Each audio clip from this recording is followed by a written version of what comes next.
अस्सलाम वालेकुम नाज़रीन, ख़बर शामिल कयूं था डहर की खां। खडड़ो शहर जी रहवासण हिंदू नारी इस्लाम मां मुतासिर थी पीर ऑफ भरचूंडी शरीफ मियां जावेद अहमद कादरी जी रहायशगाह ते पहुची मज़हब मटाए इस्लाम क़बूल करे वरितो आहे। खडड़ो शहर जी रहवासण हिंदू नारी राजकुमारी वल्द अजमल मेंगवाड़ इस्लाम मां मुतासिर थी पीर ऑफ भरचूंडी मियां जावेद अहमद कादरी जी रहायशगाह दरगाह आलिया भरचूंडी शरीफ पहुची पंहिंजो मज़हब मटाए कलमो पढ़ी इस्लाम क़बूल करे वरितो आहे। नारीअ जो इस्लामी नालो आमना रखियो वियो आहे। उन मौक़े ते आमना मीडिया सां ॻाल्हाईंदे चयो त मूं ते कंहिं बि क़िस्म जो को दबाव न आहे। मूं पंहिंजी रज़ामंदीअ सां ऐं ख़ुशीअ सां इस्लाम मां मुतासिर थी कलमो पढ़ी मुस्लमान थी आहियां।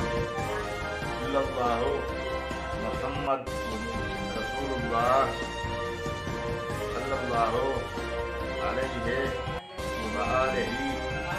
वसल्लम।